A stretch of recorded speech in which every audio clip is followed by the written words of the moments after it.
Assalamualaikum warahmatullahi wabarakatuh. Kami dari kelompok 3 akan mempresentasikan tentang liabilitas jangka pendek. Perkenalkan, nama saya Nur Muhammad Ariki dengan NIM 191174. Liabilitas jangka pendek. Nah, sebelum membahas liabilitas jangka pendek, kita bahas dulu apa sih itu liabilitas atau utang. Liabilitas sendiri adalah pengorbanan manfaat ekonomi di masa yang akan datang yang mungkin terjadi akibat kewajiban suatu badan usaha pada masa kini untuk mentransfer aktiva atau menyediakan jasa pada badan usaha lain di masa yang akan datang sebagai akibat transaksi atau kejadian di masa lalu. Nah, untuk liabilitas jangka pendek sendiri adalah liabilitas yang diharapkan akan dibayar dalam waktu 1 tahun setelah tanggal neraca dengan menggunakan aset lancar yang ada atau hasil dari pembentukan liabilitas jangka pendek lainnya. Masuk ke pembahasan kedua, yakni jenis-jenis liabilitas jangka pendek. Terdapat berbagai macam jenis-jenis liabilitas jangka pendek, diantaranya adalah utang usaha, wajib bayar, utang bank, liabilitas jangka panjang yang akan jatuh tempo, liabilitas jangka pendek yang didanai kembali, utang dividen, uang muka pelanggan, pendapatan diterima di muka, utang PPN, PPNBM, utang pajak penghasilan, utang gaji, dan utang pajak pihak ketiga. Nah, kami akan membahas beberapa jenis-jenis liabilitas jangka pendek. Yang pertama yang kami bahas adalah utang dagang atau account payable. Karakteristik sendiri dari utang dagang adalah jumlah yang belum dibayarkan atas barang atau jasa yang telah diserahkan atau diselesaikan dari supplier. Yang kedua, pengakuan pada tanggal penyerahan barang atau penyelesaian jasa. Yang ketiga, dasar mencatat adalah faktur pembelian. Yang keempat, perjanjian pembelian, misal 2/10N/30. Pembelian akan diberikan potongan 2% jika dibayarkan dalam waktu 10 hari, jangka waktu kredit 30 hari. Masuk ke ilustrasinya ya. Nah, semisal PT Kenanga tanggal 1 November 2013 membeli peralatan secara kredit sebesar 10.000. Syarat pembelian 2/10N/30. Nah, di sini ada 3 jurnal. Jurnal yang pertama pada saat pembelian, yakni persediaan pada utang dagang sebesar 10.000. Nah, jika dilunasi pada tanggal 10 November, jurnalnya adalah utang dagang sebesar 10.000, kas sebesar 9.800 pada potongan pembelian sebesar 200. Kenapa ada potongan pembelian? Karena pembayaran dilakukan dalam jangka waktu 10 hari. Nah, yang ketiga, jika dilunasi 15 November yang artinya tidak mendapat potongan sedikit pun karena sudah melewati batas pembayaran secara diskon, yakni jurnalnya adalah utang dagang pada kas sebesar 10.000. Masuk ke jenis liabilitas jangka pendek yang kedua, yakni wesel bayar atau notes payable, yakni janji untuk membayar sejumlah tertentu pada waktu yang telah ditentukan dan diterbitkan untuk melunasi utang atau membayar pembelian. Ilustrasinya begini, jika yang berbunga ya, yang pertama, misal PT Kenanga melunasi utang dagang sebesar 20 juta pada 1 Desember 2017 dengan menerbitkan wesel bayar 90 hari dengan bunga 12%. Nah, jurnal pada 1 Desember 2013 adalah utang dagang pada wesel bayar sebesar 20 juta. Sedangkan pada tanggal 31 Desember ini kita mencari bunganya ya dengan cara 30/360 dikali 12% dikali 20 juta. Nah, ketemunya sebesar 200.000. Jurnalnya adalah beban bunga pada utang bunga sebesar 200.000. Jika wesel dilunasi pada tanggal 1 Maret 2018, yakni sesuai dengan soal tadi ya, jangka waktunya 90 hari. Kita dapat membuat jurnal sebagai berikut, yakni wesel bayar sebesar 20 juta, utang bunga sebesar 200.000, beban bunga sebesar 400.000. Kenapa 400.000? Karena kan beban bunga yang pertama tadi hanya dicari dalam waktu 30 hari ya. Sedangkan di soal ada keterangan 90 hari yang artinya masih terdapat 2 bulan lagi. Dan nominal yang tertera adalah 400.000. Karena per bulannya kita harus membayar bunga 200.000. Jadi 200.000 kali 2 sebesar 400.000. Pada kas sebesar 20.600.000. Nah, ilustrasi yang kedua dari wesel bayar yakni yang tanpa bunga. Misal PT Kenanga melunasi utang dagang sebesar 20 juta pada tanggal 1 Desember 2013.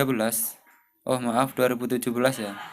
Dengan menerbitkan wesel bayar sebesar 22.400.000 dalam jangka waktu 360 hari dan tanpa bunga. Dapat kita buat jurnal sebagai berikut, yakni 1 Desember 2017. Jurnalnya adalah utang dagang sebesar 20 juta pada wesel bayar sebesar 20 juta. Nah, jurnal pada tanggal 31 Desember 2017 yakni dengan perhitungan 30/360 dikali 12%. 12% ini didapat dari soal ya, hitung efektif interest rate 12%. Nah, lalu habis dikali dengan 12% tadi dikalikan dengan 20 juta. Nah, ketemulah jurnal beban bunga pada wesel bayar sebesar 200.000. Nah, jika wesel dilunasi pada tanggal 1 Desember 2018, yang artinya pelunasannya dalam waktu 1 tahun ya. Nah, itu dapat kita buat jurnal sebagai berikut, yakni beban bunga pada wesel bayar sebesar 2.200.000, yakni hasil dari penambahan antara wesel bayar dan utang bunga yang awal tadi ya. Nah, untuk jurnal yang kedua adalah wesel bayar sebesar 22.400.000 pada kas sebesar 22.400.000 sesuai dengan wesel bayar yang diterbitkan. Assalamualaikum warahmatullahi wabarakatuh. Saya Nurholis, NIM 191173. Di sini saya akan meneruskan materi yang telah disampaikan oleh Nur Muhammad Ariki tentang liabilitas jangka pendek. Utang bank jangka pendek. Utang bank jangka pendek diklasifikasikan sebagai liabilitas jangka pendek. Pencatatan hampir semua sama dengan wesel bayar. Biaya transaksi menambah nilai utang dan provisi akan mengurangi nilai utang. Ilustrasi utang bank jangka pendek.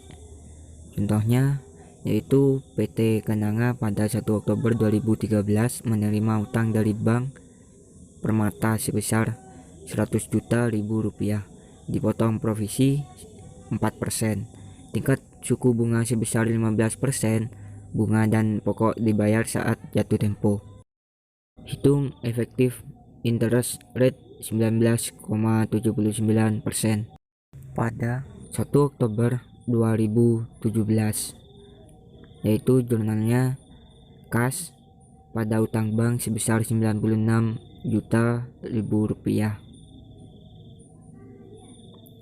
Pada tanggal 31 Desember 2017 terdapat bunga 3/12 19,79%, 96 juta.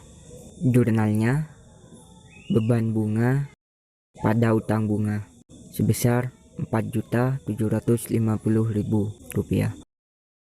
Utang bank dilunasi 1 Oktober 2018. Jurnalnya beban bunga sebesar 14.250.000 rupiah. Utang bunga sebesar 4.750.000 rupiah. Utang bank sebesar 96 juta rupiah. Pada kas 115 juta rupiah. Utang dividen. Kewajiban perusahaan kepada pemegang saham yang timbul sebagai akibat perusahaan dan laba dalam bentuk kas atau aktiva yang lain. Tanggal dividen, yaitu tanggal diumumkannya dividen. Tanggal pendaftaran, yaitu tanggal terdaftarnya pemegang saham. Tanggal pembayaran, yaitu tanggal dibayarkan dividen. Ilustrasi utang dividen, yaitu contohnya PT ABC pada tanggal 15 Desember 2013 mengumumkan membagikan dividen kas sebesar 2,50 per lembar. Tanggal pendaftaran paling lambat adalah 10 Januari 2014. Jumlah saham yang beredar pada saat itu adalah 10 juta lembar. Dividen tersebut dibayar pada tanggal 25 Januari 2014. Jurnalnya pada tanggal 15 Desember 2013, yaitu laba ditahan pada utang dividen sebesar 25.000.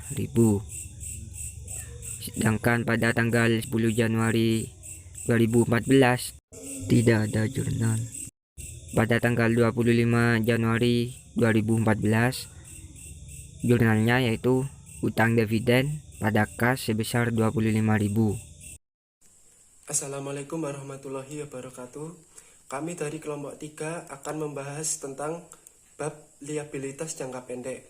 Perkenalkan, nama saya Juniko Sulis Haryono Nur, NIM 190810301172. Oke, di sini saya akan menjelaskan pendapatan diterima di muka. Pendapatan diterima di muka yaitu kewajiban yang timbul karena diterimanya pembayaran dari pihak lain, penjualan barang atau jasa, penyerahan barang atau jasa baru akan dilakukan di masa yang akan datang. Ilustrasi pendapatan diterima di muka. Pengusaha mulai menyewakan satu ruangan kepada pelanggan untuk 1 tahun per tanggal 1 Oktober 2019 dengan tarif sewa sebesar 12 juta. Pembayaran uang sewa dilakukan secara tunai oleh pelanggan pada tanggal 21 Oktober hingga akhir September 2020. Pencatatan pendapatan diterima di muka dilakukan tanggal 1 Oktober 2019 dalam jurnal umum dengan pendekatan laba rugi dapat dilakukan sebagai berikut. Kas didebit sebesar 12 juta. Pendapatan sewa dikredit sebesar 12 juta.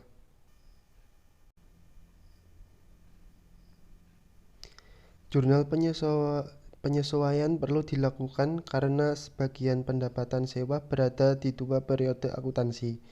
Pada tahun 2019, pendapatan hanya sebesar 3 juta, sementara 9 juta sebelum dapat diakui sebagai pendapatan karena perusahaan belum memberikan jasa sewa. Jika dibuat dalam jurnal penyesuaian yang dibuat dengan pendekatan laba rugi menjadi sebagai berikut. Pendapatan sewa didebit sebesar 9 juta.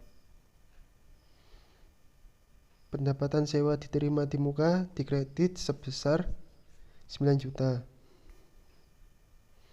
Sementara itu, pendapatan diterima di muka menggunakan pendekatan neraca, maka berikut pencatatan di jurnal umum sebagai berikut.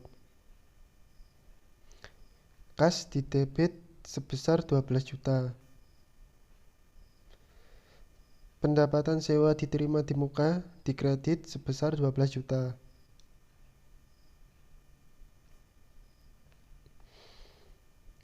Jurnal penyesuaian perlu dilakukan pada akhir periode akuntansi 31 Desember 2019 karena sebenarnya saldo pendapatan diterima di muka atau utang pendapatan sampai akhir periode adalah sebesar 9 juta. Sementara perusahaan mencatat sebesar 12 juta pada tanggal transaksi 1 Oktober 2019.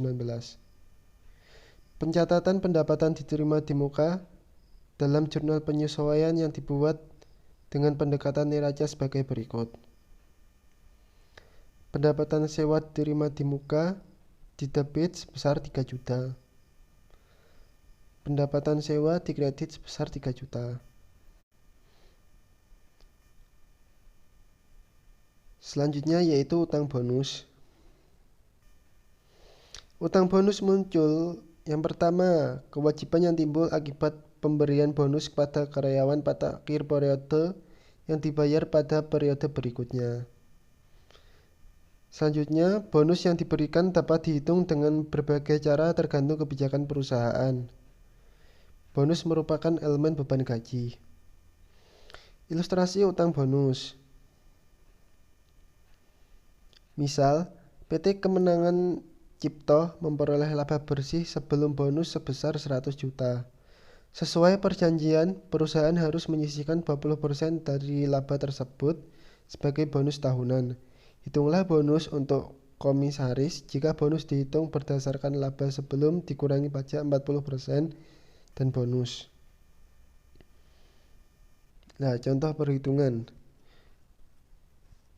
Bonus, ya ini tadi kan diambil dari 20%-nya itu. Jadi rumusnya bonus sama dengan 20% dikali laba bersih bonus. Nah, jadi 20% dikali 100 juta, hasilnya 20 juta. Untuk jurnalnya, itu beban gaji didebit sebesar 20 juta, sedangkan utang gaji dikredit sebesar 20 juta. Terima kasih.